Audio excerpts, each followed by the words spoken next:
pessoal, tudo bem? Eu sou o Wellington, do canal NPL, Não Pare de Ler. Estou aqui mais uma vez para trazer um comentário ou resenha de um livro. Nessa oportunidade eu quero trazer algum comentário sobre o livro do senhor embaixador Benoni Belli, chefe do Departamento de Estados Unidos do Ministério das Relações Exteriores do Itamaraty. Ele fez esse livro que está aqui em minhas mãos, Tolerância Zero e Democracia, Visões da Segurança Pública na década de 90. É uma transcrição, uma adaptação, um melhoramento da tese dele de doutorado em Sociologia na UNB em 2004. E ele traz aqui algumas coisas que eu achei muito interessantes, até mesmo casando com algumas últimas resenhas ou vídeos que eu gravei falando sobre democracia. Acho que é o momento, aliás, passou do momento, nós estamos até em débito quanto a isso, falar sobre democracia, o que é democracia.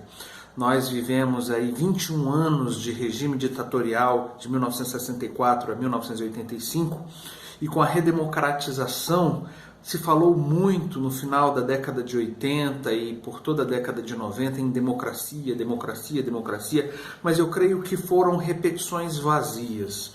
Tá? Eu, na minha vivência, na época da redemocratização, eu era adolescente e eu ouvia muito na escola onde eu estudava, na rua, na mídia da época, se falar em democracia. Só que era um falar repetitivo e vazio. O que era, né? Como se falava em democracia naquela época? O que é democracia? Naquela época se falava que democracia era o poder, o sistema político que privilegiava o poder do povo, com o povo e para o povo. E morria aí a definição de democracia. É claro que houve uma mudança de paradigma na educação. Até a minha época de educação era uma educação militarizada, uma educação não militarizada como se vê hoje, essa invocação da militarização nas escolas, o trazer policiais para as escolas. Havia isso, mas naquela época era uma ideologia militarizada. Você era podado de estudar certos assuntos, você não tinha profundidade em certos assuntos. O historiador ou o professor de história da época, ele que foi transformado na figura do professor de EMC, Educação Moral e Cívica, não tinha liberdade ou mesmo não tinha consciência política para ensinar esses assuntos políticos, né? E a democracia era vista assim, o poder do povo, para o povo, pelo povo e pronto. Só que democracia não é só isso. Esse, claro, é um conceito válido, mas um conceito que não tem toda o seu significado explorado. Eu trouxe aqui em alguns vídeos passados algum comentário que não é um comentário completo, longe de mim dizer que a minha resenha foi uma resenha completa, mas nós trouxemos alguma coisa até mesmo para te instigar, te incentivar a buscar informações sobre o assunto. Então fizemos a resenha, em primeiro lugar, de como as democracias morrem, dos professores de Harvard, Steven Levitsky e Daniel Ziblatt. Eu trouxe também uma resenha, também repetindo, não esgotando todo o assunto ou o conteúdo que o autor se propôs a falar no seu livro, mas nós trouxemos alguma coisa para te instigar, para te despertar a curiosidade do livro Estado Pós-Democrático, do juiz de direito do Rio de Janeiro, Rubens R.R. Casara, né? E hoje eu estou trazendo aqui, ainda dentro desse assunto, democracia e tolerância zero, né? Ou tolerância zero e democracia no Brasil. Por quê? Porque, gente, ou um desses autores, ou alguns desses autores, disseram que há um risco da democracia morrer. Outro autor diz que a democracia já morreu, nós já estamos num estado pós-democrático. E outro autor diz o seguinte: como nós chegamos a isso, ou uma ideia em algum viés de como isso veio acontecer ao Brasil. Bem, sei que você tem a sua convicção política, não quero tocar aqui nisso, mas é impossível falar de democracia sem abordar alguns assuntos que são correntes no Brasil de 2019 para 2020. Nós estamos aí há poucos dias para o final do ano de 2019 e nós temos visto aí nas mídias, na realidade política do país, uma certa balbúrdia. Nós não sabemos o que está acontecendo politicamente. Algumas pessoas estão bem confortáveis porque estão se sentindo representadas por tudo isso que está aí. E existem pessoas que não estão satisfeitas porque não estão vendo os seus valores, os seus direitos respeitados, os seus pensamentos valorizados. Então, quero dizer para você o seguinte, a democracia está sob um risco, estava sob um risco de ataque. Até a eleição de Donald Trump, é o que Steven Levitsky e Daniel Ziblatt argumentaram no seu livro, existe um risco de democracia morrer. Antigamente as democracias morriam com golpes militares, né? Mas eles no seu livro disseram o seguinte, olha, as democracias hoje morrem através do minar das instituições democráticas, através de duas estratégias muito corriqueiras hoje em dia, muito atuais, que é a burla da reserva institucional e da tolerância mútua. O que é isso? Bem, a burla da reserva institucional é o seguinte, existem leis, e você usa dessas leis de forma radical para conseguir o que você quer. Não há ali algo que eu chamo de natimorto, ou do que já nasceu morto, que é o uso do bom senso. As pessoas ou aquelas autoridades se valem de leis para impor a sua vontade, até certo ponto tirânica, de governar. Foi o que aconteceu nos Estados Unidos. Donald Trump, desde sua campanha, chamando Hillary Clinton de bandida, de que ela deveria estar presa, usou de métodos que estão até na lei, talvez, para conseguir a sua popularidade, o seu governo.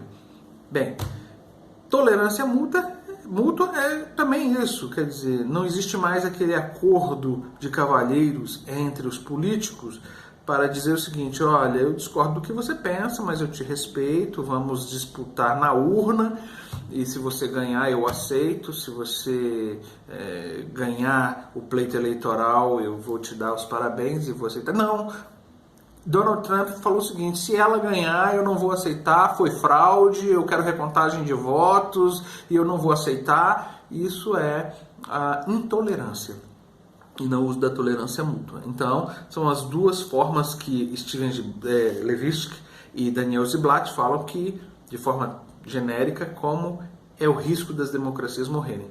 Bem, o juiz de direito do Rio de Janeiro, Dr. Rubens Casara, no seu Estado pós-democrático, neo-obscurantismo e gestão dos indesejáveis, ele traz um argumento um pouco diferente. Ele fala o seguinte, olha, a democracia, pelo menos aqui no Brasil, ali em como morrem as democracias, estávamos falando dos Estados Unidos. Aqui nós estamos falando de Brasil, em Estado pós-democrático. Aqui a democracia já morreu, meu amigo. Se fala muito de democracia em crise. Crise é um termo médico em que o paciente tem ali duas possibilidades. Ou ele falece, ou ele sobrevive. E ele acusa, ele diz que no Brasil se fala muito de crise da democracia, crise, essa crise nunca passa, o que para ele é sintoma de que, olha, meu amigo, a democracia já morreu.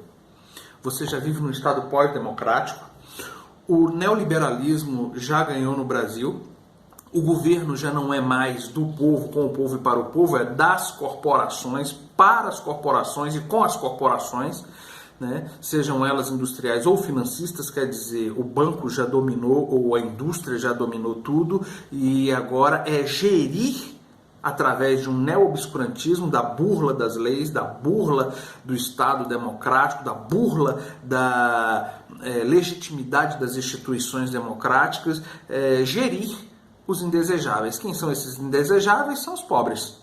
Aquele que não está apto para produzir e nem para consumir. Então, o que a gente vai fazer com essa galera? O que a gente vai fazer com esse povo? Né? A gente tem um governo que não é mais democrático, a exemplo daquele conceito de democracia que vem lá da Grécia arcaica, de Clístenes, que tirou os tiranos, né? Afastou os tiranos, foi contra as aristocracias e implantou um sistema democrático em que os cidadãos faziam parte da polis e discutiam ali na ágora, na eclésia, o que deveria ser feito para resolver os problemas da sociedade. Não é aquele conceito de democracia representativa em que o povo escolhe os seus representantes e coloca no poder para serem representados nas suas vontades, nas suas atitudes políticas. Não, o que existe hoje, se pode ser chamado de democracia, é uma democracia da elite, uma democracia em que aqueles que têm o poder é que dominam, e quem tem o poder é o mercado. O mercado, no sistema neoliberal, é o detentor de todo o poder e ele regula tudo. E ele regula a vida privada, regula a vida política, regula a vida social, né, de forma neo-obscurantista, e gerindo os indesejáveis. Como gerindo isso? Com a necropolítica, que é deixar os pobres morrerem ou fazê-los morrer, né? Ou com o aumento da população carcerária, que aí eu já vou entrar no ponto de Benoni Belli, que no seu livro diz o seguinte: olha, desde 1990, a visão de segurança para o Brasil é baseada na teoria da tolerância zero norte-americana.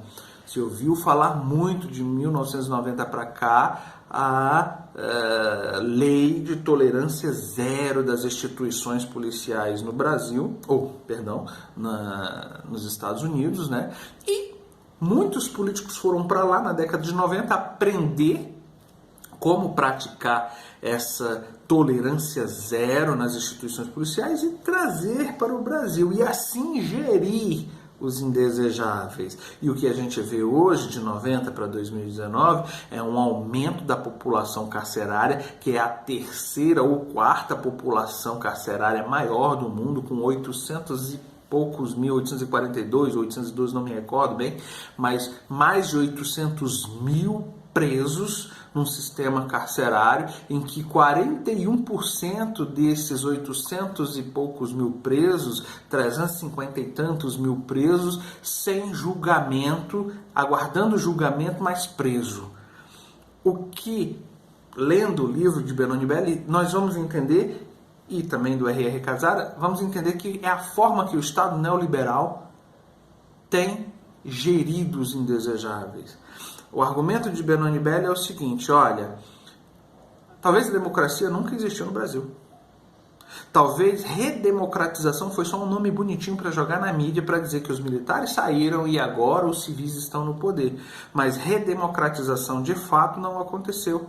Porque as instituições democráticas, apesar de se dizerem, ou muitos dizerem que elas são sólidas, elas ainda fazem um jogo para as elites. Elas ainda são manipuláveis pelas elites, né?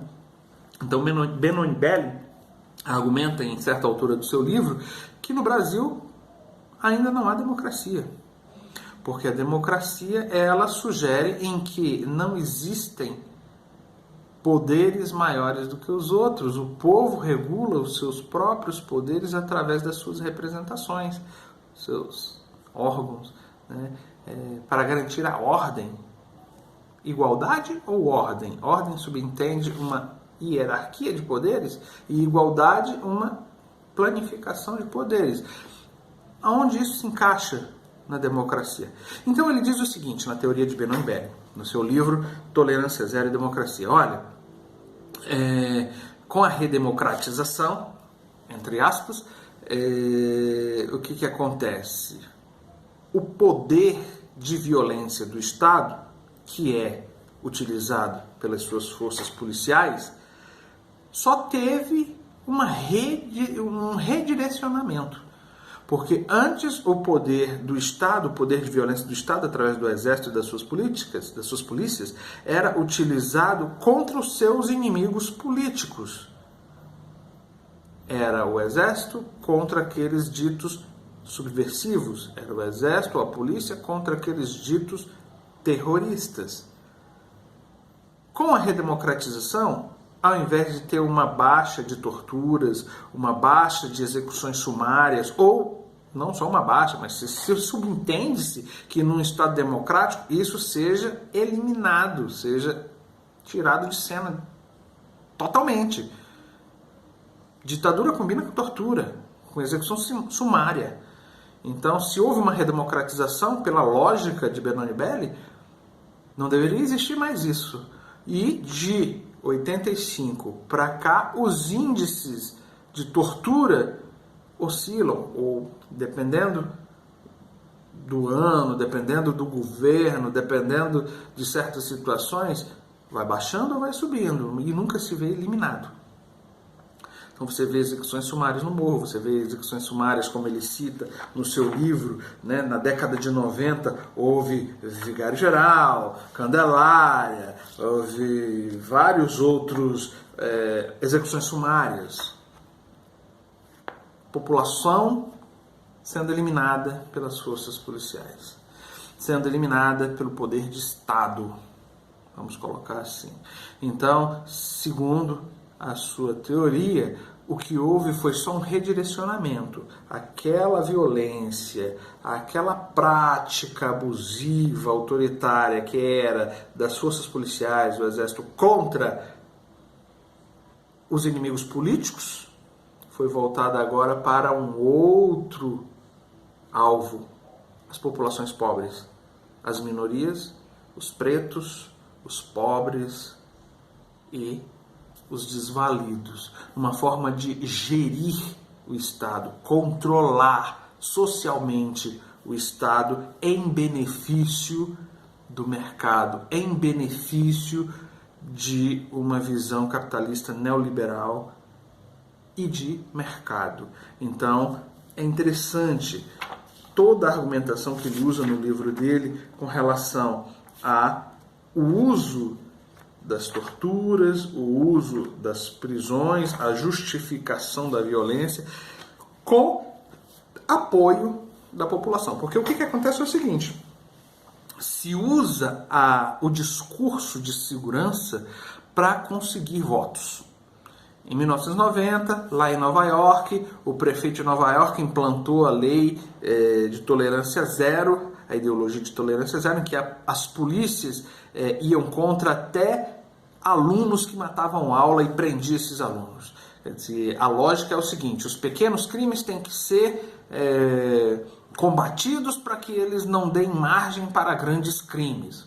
Matar a aula era um crime, porque muitos foram presos, muitos jovens adolescentes foram presos porque eram pegos no meio da rua em horário de aula, eram levados para a delegacia.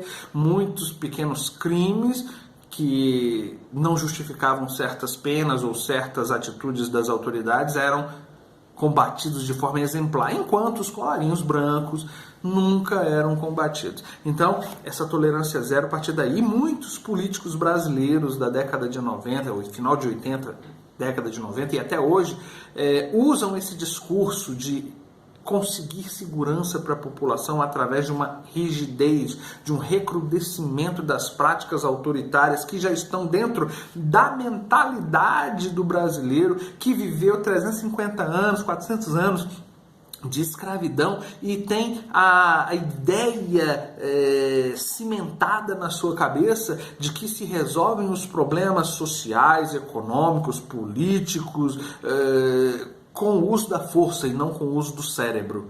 Então, se usa, se venera, se exalta a violência no Brasil, né? Isso é uma herança escravagista, é uma herança que nós temos, porque se não se resolve com a inteligência, se resolve com o chicote. Se não se resolve com políticas democraticamente aceitas, se resolve com morte, fazendo mortes, prisões, e recrudescendo contra os jovens, recrudescendo contra as minorias. Tudo isso vem nos seus discursos embalados de promessas de segurança, enquanto os governadores usam seus helicópteros, eles mesmos dentro dos seus helicópteros ou dos helicópteros policiais atirando contra favelas, né?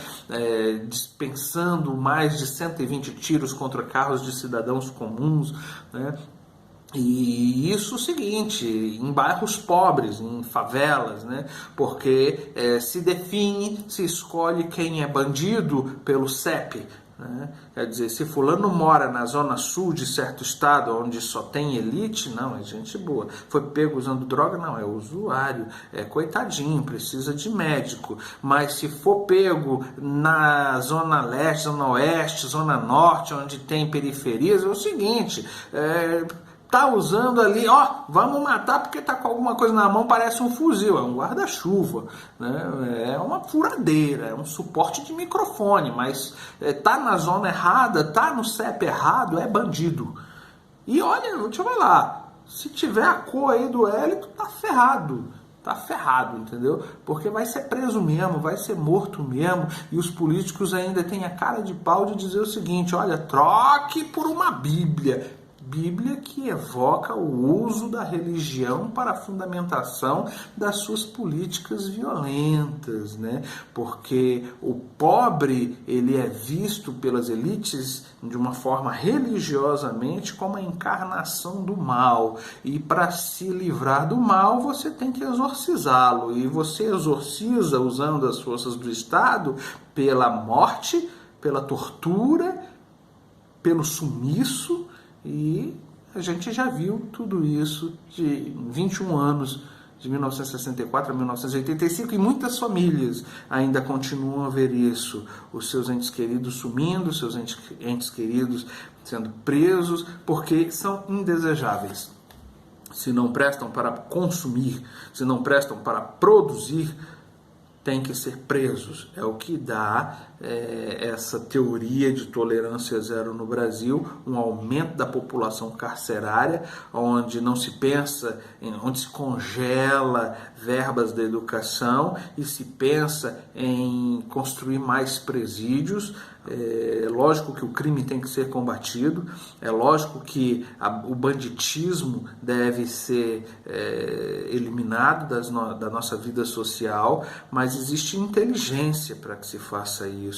Não é com uma ideologia religiosa de ver o pobre, o preto, como o desvalido, a minoria, como a encarnação do mal. A teologia da prosperidade, em anos de pregação no Brasil, trouxe esse viés de que o pobre, o favelado, o periférico, ele é uma encarnação do mal. Abençoado é aquele que ganha dinheiro. Abençoado é aquele que tem um bom emprego. Abençoado por Deus é aquele que conseguiu enriquecer. É o empreendedor que conseguiu de alguma forma enriquecer. E nós vemos que muita gente tem lido biografias de homens que são ou foram empreendedores, roubando sinais telefônicos, invadindo a NASA, invadindo com seus recursos, sua inteligência, fazendo o uso da sua inteligência de forma ilegal, antiética,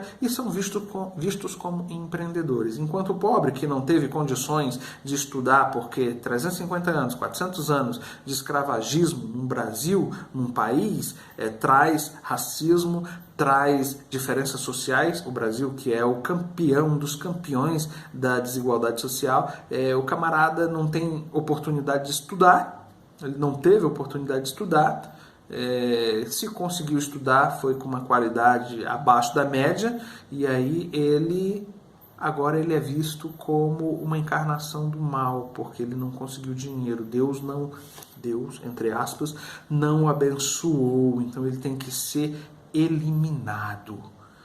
Ele tem que ser exorcizado através da tortura, da execução sumária, coloca um saco na cabeça do camarada, faz ele falar alguma coisa para se comprometer, para se acusar, põe ele dentro de um pneu e joga gasolina e ateia fogo, corta a cabeça.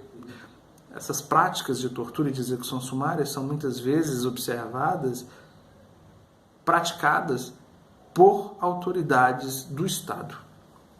Então, gente, é um livro muito interessante de sociologia de Benoni Belli, em que ele fala sobre essa questão da violência, sobre essa questão dos dilemas da democracia, né?